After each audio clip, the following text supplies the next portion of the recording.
Welcome to Bound by Books. I'm sci-fi romance author Tina Moss, and I'm joined today by Marianne and I write everything paranormal, paranormal, mostly all the paranormal. paranormal romance and urban fantasy. Love it. So, how are you today, Marianne? I know you've been having a little bit of a tough time lately, but how are you doing? I'm good. I am okay. People listening out there, I recently lost my father, about a week and a half ago. I Wow. was in Florida and, you know, uh, but I'm lucky because I got to say goodbye and I got to thank him for being my dad. And, it was his passing was, as much as it is grief for me, it was peaceful for him. And that's Oh. all that matters. So, but I'm glad that I have my friends who have been strength to me, like my pal Tina, No. and the rest of the Mod Pod that were my strength during all of it. So I appreciate that, and I'm glad to be getting back in the saddle about writing because Yeah. something like this can really throw you for a loop. I have a couple author friends who went through tragedies and they just never, it took them years to get back on the horse, the Yeah, writing horse. So for I'm sure. glad to, I'm glad to be here today. So Yeah. And listen, you got a lot of exciting things coming up with your writing too. We were just talking the other night. You have some readers who are reviewing your prior series so that we could do your yes, rebrand. That's super yes, exciting. I can't wait for yeah, that. yeah. Yeah, they're chipping away at the 8 books, and I even got a shout out on TikTok from one of them that they liked the first one and we're getting ready to dive into the next one. So I'm glad about that. It's hopeful, that I can rebrand and relaunch for its anniversary because it's 10 years this year since the first one Wow. this That's year, awesome. 2022. So, but it's 2013, 2014 is when the transition happened for me where my publisher, who was a small mid-sized press, went under when the Mm-hmm. when everything when the economy crashed back 10 years ago, Mm-hmm. whatever, 12 years ago, and I got my rights back and republished. So we're going to be coming up on that,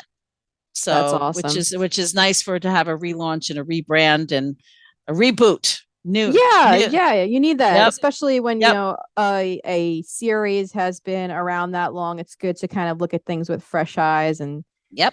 do it again. I Yep. have to do that for my older series too. I have the Paranormal Crimes Division, and I know those two books need a reboot, and people have been waiting on me for the third book, and I just have not had like the energy to dive back in, even though I love that world because it's so complex compared to what I find is the quicker, lighter reads and of my sci-fi romance series, but which kind of ties into what we're talking about today, and that's Yes. world building. So Yes. Yes. diving World into building. how do we create these incredibly complex worlds and systems and rules and the characters in it, especially when we have worlds that are tangential to our own. So, Yes. Marianne, Yes. you're the paranormal romance queen. Where do you even begin?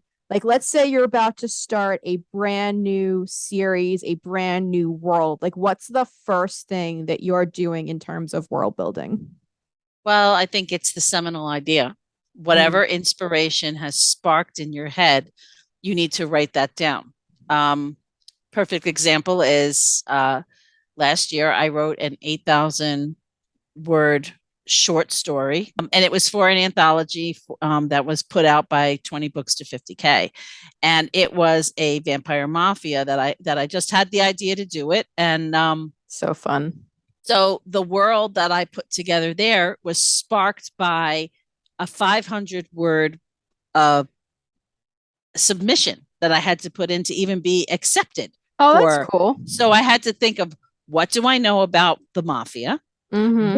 Which mafia do I want to Yeah, fashion it after? good Because point. there's a lot of different ones. That's true. Um, and since it was paranormal and I wanted it to be vampire because I wanted it to be tangential to my Cursed by Blood series, Mm-hmm. I had to incorporate some of the rules that I already had in place, Nice. but at the same time had to kind of take it almost like same tree, different branch. And I had to plan out what my rules were for these vampires versus the rules for my other vampires, because my main character is she's a demi vampire. She's only half.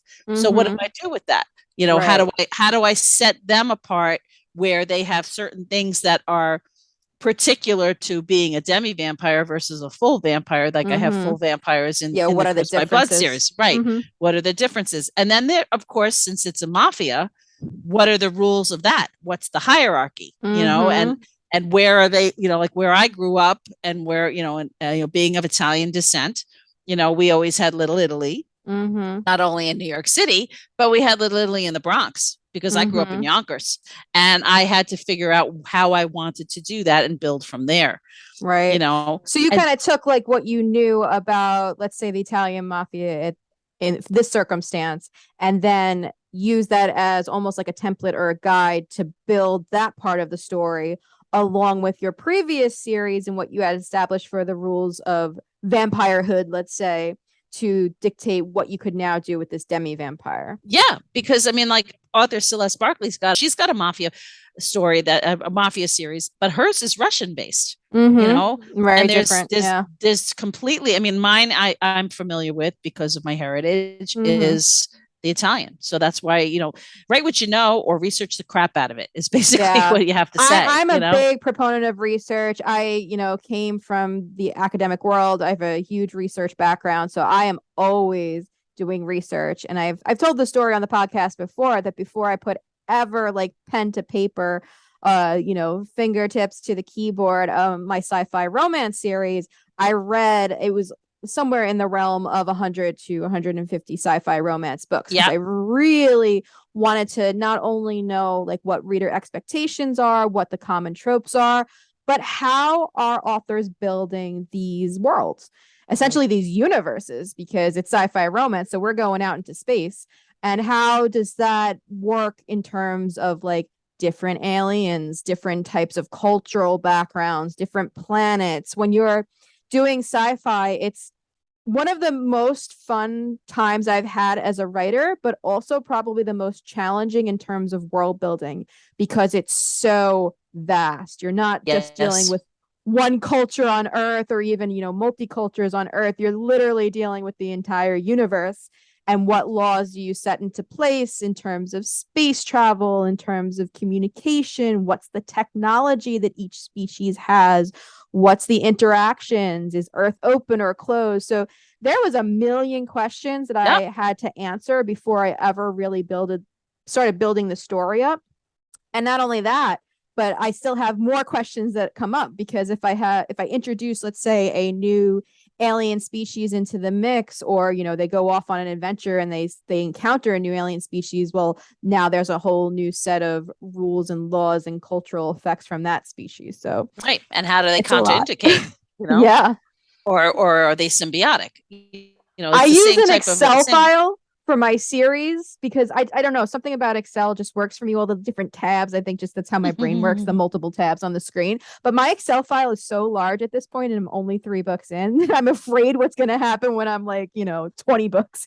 Well, I mean, that's the next thing I was going to say is once you have your outline of your world, make yourself a Bible. You need to make yourself a Bible because you will forget what you need to do, especially if you're going to have offshoots or if you're going to write, you're going to write a series within a series type of a thing. And, and believe me, your readers will call you on it if you get something 100%. Wrong. So just for those who might not know, Marianne, what is a series Bible? Like what do you mean when you say this? What should I be doing as a new author to create a series Bible? Well, there's, the way I've always had it is that there's the character Bible and then there's the world Bible. And now they can be together. You just have, you get yourself like a 5-subject notebook and you can break it up even into more detail that way. Character Bible is your characters, their names, their ages, their physicalities, color, hair, eyes, body shape. Then there's the personalities. What kind of personality do they have? Are your women badass? Are they submissive? Are they, are they too stupid to live? Which is a huge red flag for me. Then there's your alphas and your betas, and how they, how the men interact with the, with the women. What is Mm-hmm. then there's the conflict Bible. What are the conflicts that you have introduced, so you don't overuse the same tropes, Mm-hmm. that type of a thing. And then there's the rules of the world. Like Yep. for me, it's like I have taken the mythologies of various paranormal species, like vampires and shifters and witches and fae and so forth. And believe me, if you think fae, you've only scratched the surface, because that whole Fae mythology folklore is is huge. huge, It's huge. huge. It's not Yeah. just the summer court and the winter court. It is, the Sealy, wild honey. Yeah, unseely, and it's yeah, much it's more detailed. You had to drill down that big time. But and you have to. I've taken the basic common mythologies, and I give my own twist, and I have to, and I actually write questions to myself, mm-hmm. to answer how am I going to make this my own? Because you're not going to reinvent vampire lore, Right. but you can give it something new and something fresh. Mm-hmm. Same thing with shifters. You can give it something new and something fresh. Are your vampires undead enough, completely undead, or are they, or do they have a heartbeat, because that is so slow and sluggish that it's undetectable to modern medicine, Mm-hmm. in the sense that, because their blood is a different density than Right. ours, but they need our blood, they need human blood or animal blood to feed it. So, because if it gets too thick, that type of that, because that's kind of like what I did. The blood gets too Mm-hmm. thick, then they die, but so I mean, I have to keep track of all of that. Right. And that's, so Exactly. that's how I delineate my Bibles. And of course, I don't have them in an Excel form. I have notebooks all over the place, that I'm like, sometimes I'm like crazy, like throwing books around and knocking stuff off shelves, because I'm hunting for something that I haven't seen in a while. And then I pray Yeah. to every god, goddess, and single deity out there, that is, please let me find this. So I need to Well, actually put it in a digital form so I so don't I've lose it. always done digital forms, except for when I'm like writing something down, and then now I switch to the notes app on my phone for writing stuff down, because I'm like, just like that, I'm notorious about losing notebooks, and I have so many notebooks at this point with like little scribbles in it. I'm like, I'm done with the notebooks. I can't do this anymore. Everything has to be digital. But I used to do Word docs, just for outlines of stories. And I always liked that format. But the problem was, when I was building like this very intricate world, I was like, I'm going to end up with like 300 pages in this Word doc and not able to find anything. I was like, this is Exactly. crazy. Yeah, yeah, yeah. So, and I tried Scrivener. I know a lot of people like Scrivener, and I do use it now to actually write. And I have some of my story notes in, like the way that I used to use the Word doc just for that story.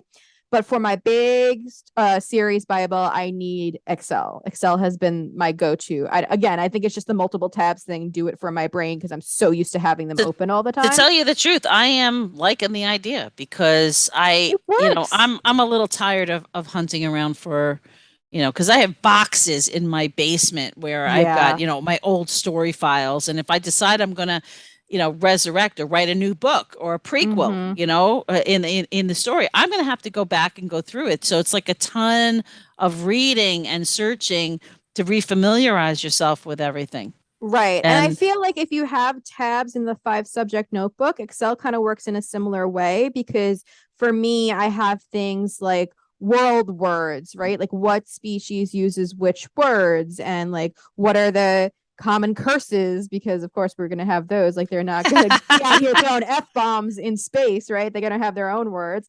And then I have things on the tabs that are like planets, alien species, characters, technology. And technology is kind of a crazy thing in a sci-fi world, because you have everything from like, how do these people make their version of coffee, to how do they pilot their spaceship. So the technology part, which I love tech, but even for me, it gets overwhelming.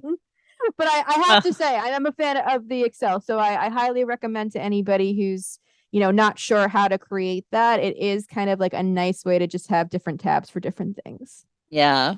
I mean, I'm lucky in the sense that even though I write paranormal everything, my paranormal worlds coexist with our modern world, Mm-hmm. so they're in the contemporary. And even when I have taken my reader back in time in a chapter or so where it gives the origin story of my vampire, or Mm-hmm. even my vampires and my shifters, because some shifters live a long time too.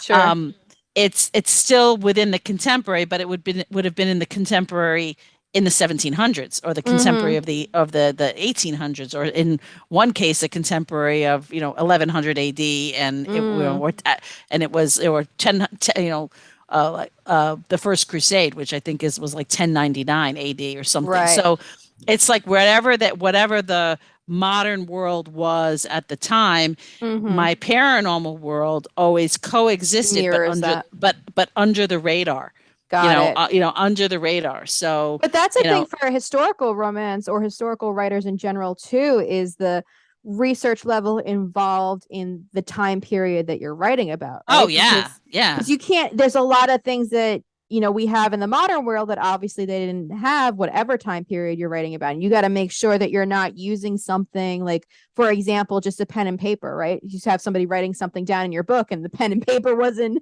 around then that's not right, going to work too well. And again, right, readers will 100% call you out on it. They yeah, are the yeah, yeah, quickest, sharpest people on the planet. I yeah, swear. Romance absolutely. readers in particular, like they just find everything. Yeah, yeah. I remember when I was writing Time Turner, which is the second book in my Legend series, which is still paranormal, but it's a older YA. And my character was thrown back in time to 1787.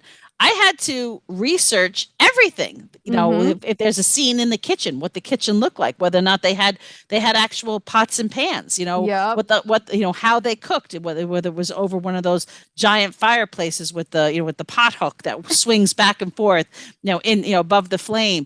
What did they do for hygiene? What Yep. did they? So I researched everything, and and I happen to really love that. See, I Mm-hmm. think when you're building a world, even if it coincides with the modern, if it's a little different, or what have you, you have to love that kind of creativity and the research that Mm-hmm. goes along with it, or else it's going to be like pulling teeth for you. Yes, they want class, CLASS. Exactly. So, and humor is always a way to get past it. Oh, Yeah. it is. It's humor. Humor's. I mean, I always have my characters cook. There's always something going on in the kitchen And and what do they whatnot. So eat, right? So like what do yeah, vampires eat? What do they eat? What do shifters eat? Like that kind of a thing. You have to yeah, also consider. we know what vampires eat. But now that's another question though. So obviously the most common vampire lore is that vampires, have to live off of blood. Like that's what keeps them going or whatever, whether it keeps them alive or whether it just keeps them functioning, it is what it is. But I've also seen where vampires like they that don't necessarily need blood, but it's more of like a compulsion thing. I've seen that done in some books before. Yeah, yeah. So those are decisions too, or do you want to completely curb the norm and not have them as blood drinkers? And obviously that's up to the author and it has to be done really well. But there are like certain things that I think you can put a twist on or make more unique Well, I've had than the my standard. vampires like in Blood Legacy, which is book three. Well, as it stands right now, because we haven't done the rebrand, it's book three. Mm-hmm. Um, my vampire Carlos, he likes to drink rum, and it's not because of That's the fact great. it gets him drunk or anything, Uh-huh. or even the taste, because it doesn't really register. I mean, it gets the burn of the alcohol, and then it kind of like it burns up because of their metabolism is so fast. It's the smell, because Mm. as we know as humans, olfactory memories are the most prominent in our brains, and the ones that last the longest are the hardest to go into the memory dump folder. And Mm-hmm. it reminds him of home. Oh, I The love rum. that. And my character Dominic, who is later on has his own book, he likes to eat cheese. because he Mm-hmm. grew up in the area of France of Provence, and he was so he likes cheese, and it makes him vilely ill, but he doesn't care. It's worth it because it reminds him of his mother's kitchen.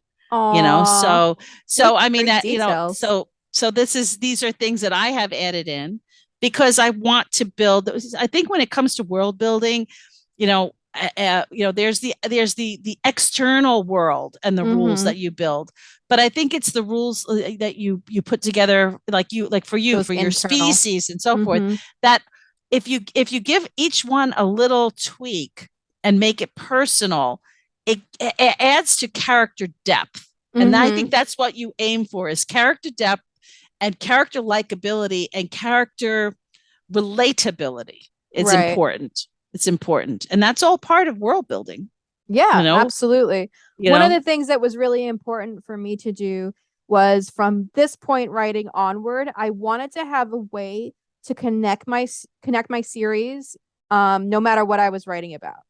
So I very purposely created these creatures that are interdimensional beings. They are adorable. So there's a lot of like layers to them, but they're also like a way for me to say they can pop up in any story, anywhere, anytime, any genre, because they're interdimensional beings, right? And they're super cute. So I created that specifically. And I do encourage, like, if there are things that you can put in your book, and especially to build into different series, that will automatically spring to your reader's mind, like, oh my gosh, that's this author's book, right? So for me, it's going to be these little creatures. They're called Florins. No matter what story they're in, if they pop up, you're going to think, oh, that's Tina's book. And I think a good example of that is like Tolkien with the Hobbits. And I was talking to you guys last night. By the way, Hobbits is trademarked. You're not allowed to use them in any book. It's owned by the Tolkien estate. Just a PSA. I am not a Tolkien estate employee, but you are not allowed to use hobbits. That is trademarked by the estate. So you can use elves, orcs, dwarves, whatever. That's all common folklore. But that's a really good way too. If the estate were ever to put out more stories and you ever saw a Hobbit pop up anywhere, that's a Tolkien book. So I think just as part of world building, if you could do something like that, or even Easter eggs in your stories that give that special connection with the reader who, is a fan, is a super fan type of thing, it just makes it pop more. You know what I mean? Do you have anything like Yeah. that, Marianne? I actually do not have anything like that. My, the thread that I have in, and I have to just put it out there, when Tina says Easter egg, she doesn't actually mean real Easter eggs. It's something that No, that would be something interesting that if you pops up could, that you have though. to hunt for. Yeah, yeah, it could be. No, the only things that I have that are commonality are places. You know, Mm-hmm. um, that my characters, regardless of whether it's my main series or whether it's offshoot series, from that main series, is that there are uh, locations that are Mm-hmm. common, Mm-hmm. that link my characters together. And one of them is the Red Veil, which is the vampire club I created in downtown New York. Mm-hmm. Um, and and there are other places that I can add to. Like right now with this new one, I have the new vampire mafia. There's the bar called Bone in Mm-hmm. in the Bronx, and then there's another nightclub, so to speak, that was called Avalon, which was part of a vampire's turf, so to That's speak, his fun. his territory. So I mean, Mm-hmm. I can ring link and ring these if I want to, because it's all Right. we're all in the same kind of area, which brings me to my next question with world building is, Mm-hmm.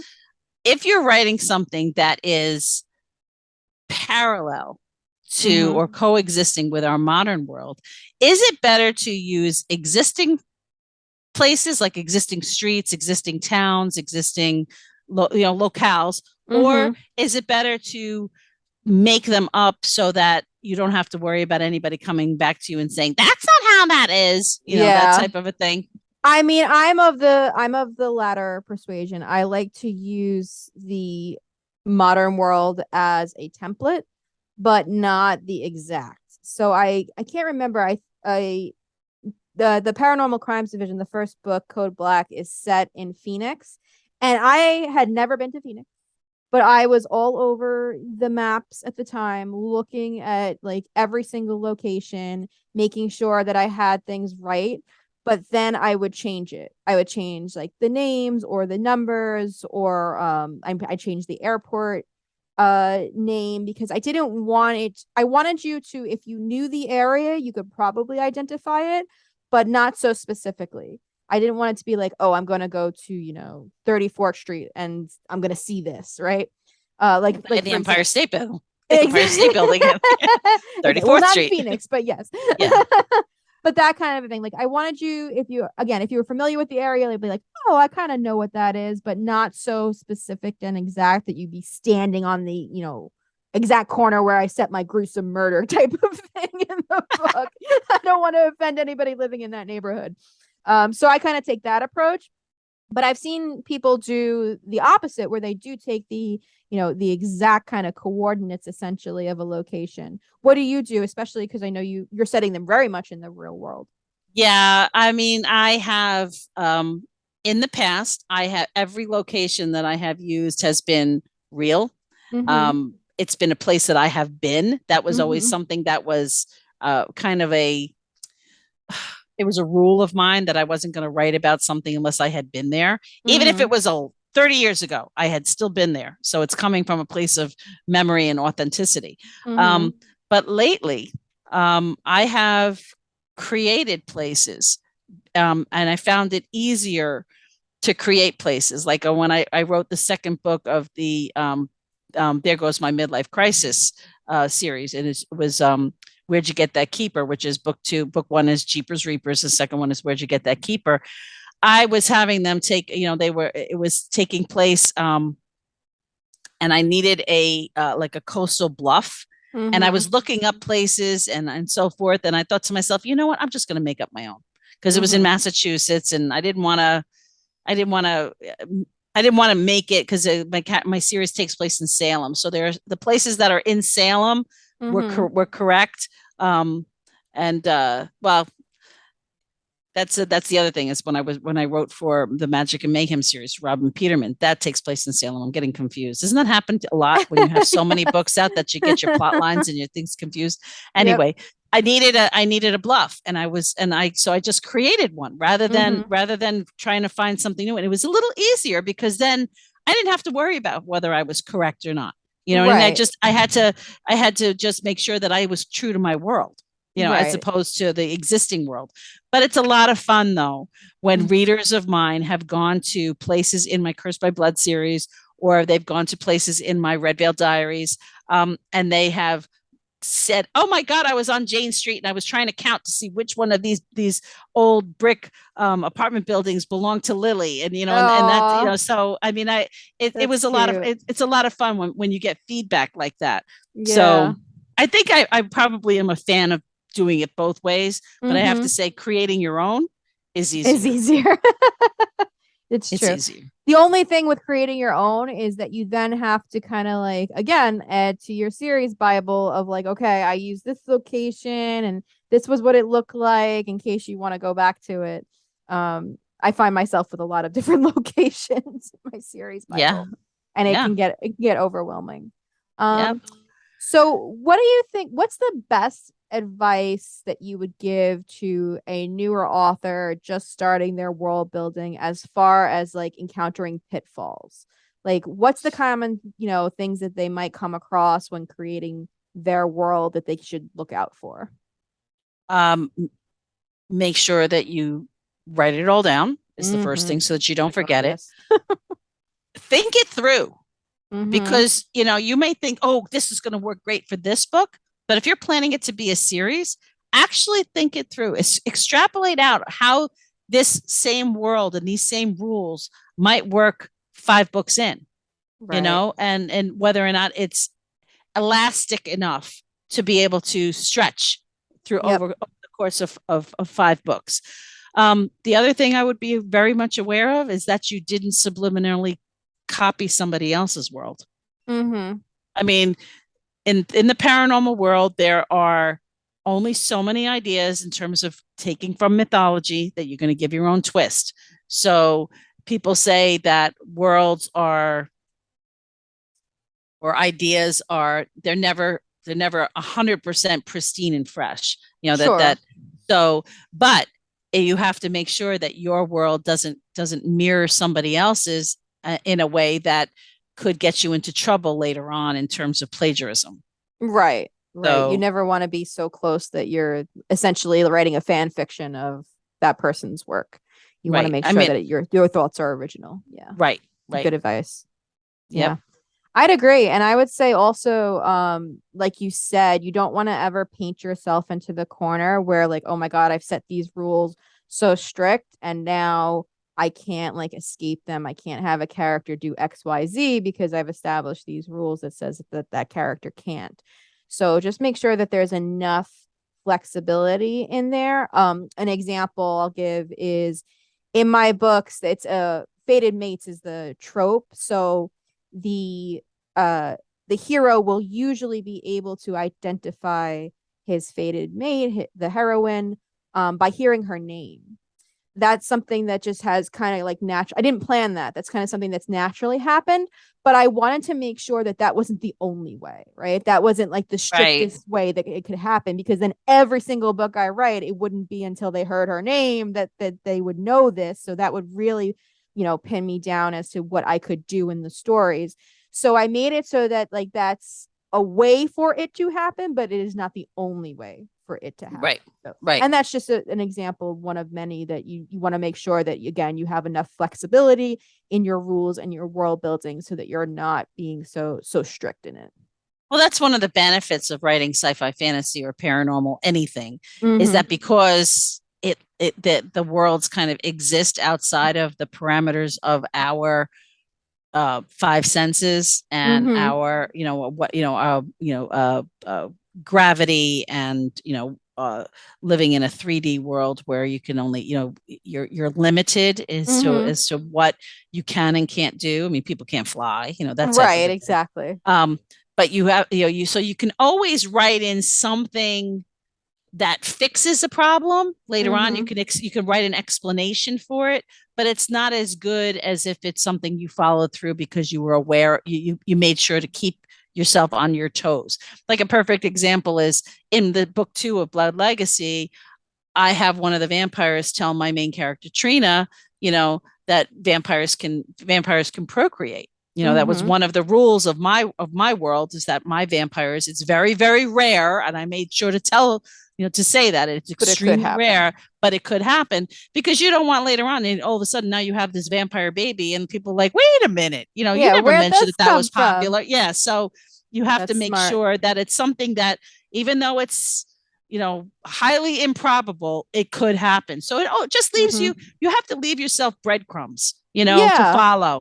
And I think that's a good point too. Like if you did set out establishing like this really strict rule and you realize later like oh my gosh this isn't going to work, you can almost have that like with you like this is the norm, but there are rare circumstances or Right, there are creatures that exist outside of the norm like maybe the vampire had a quarter human DNA in them or something like that. right, There's ways to work out of it if you have found yourself down the road with too strict of a rule, but if you could avoid that from the beginning and kind of like see that coming and avoid it, then you're able to just right, have a more natural flow to the story. right. It's like authors who introduce a character in the last two chapters that was never Right. part of the world before. It's like, okay, where did this person come from? Right. And why Right. are they suddenly the savior? That type of a thing. You have to kind of hint at it.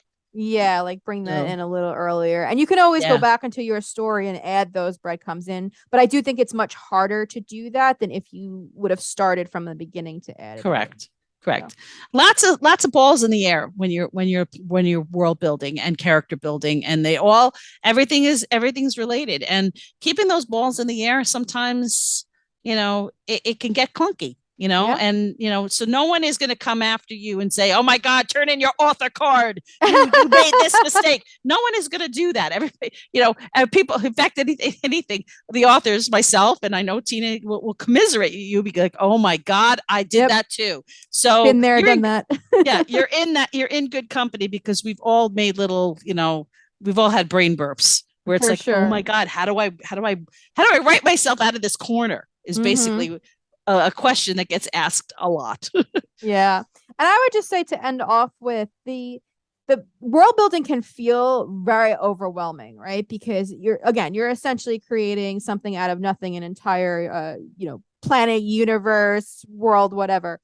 But just take it one piece at a time. Like, maybe just today I'm just going to work on the cultural aspects of whatever character that I'm working on, right? Or I'm just going to work on the technological pieces, or I'm just going to work on this, and break it down so that you're not, like, again, trying to create an entire world overnight, So you Right. can spread it out and have some time. And sometimes that happens as the story evolves, and that's okay too. Like, maybe you didn't realize before that the story was going to need this particular rule, and then you're like, oh, let me add that to my series Bible. That sounds like something that's going to be important later. This is something where I have to kind of give my nod, to plotters. Danielle Bannister, one of our mod pod Mm-hmm. commentators, would be so happy about this. We love Is that, plotters. yes, when you are a pantster, you cannot allow your world to evolve the way your story evolves in your head. And people like, oh no, I do it all the time. Well, you know what? No, you can't, because what you write as the story is evolving in your head may not work by the time you get to the end of the book. So this is what I'm saying. It is my advice, and again, it's only my opinion, is that before you start writing your story, as it's evolving in your head, get your world facts, and or at least as much of it as you can, form your flow chart, in your, out someplace where it's tangible, where you can see it, that if you have to then move pieces around, you're not struggling having to go back and reread chapters and try to pick and choose and find that needle in a haystack of where it needs to be changed. It'll save Absolutely. you aggravation in the long run. Trust Yeah. me. 100%. 100%. Well, I think we did it, Marianne. And if you listeners, watchers, have any questions for us about world building, you Hit us can up. leave them in the comments on YouTube below. You can also check us out on our website and all of our social media platforms. Otherwise, we will see you next week for another episode of Bound by Books. Bye Bye. bye. Wait! Before you go, don't forget to like, comment, and subscribe, and check us out on our website, boundbybookspodcast.com.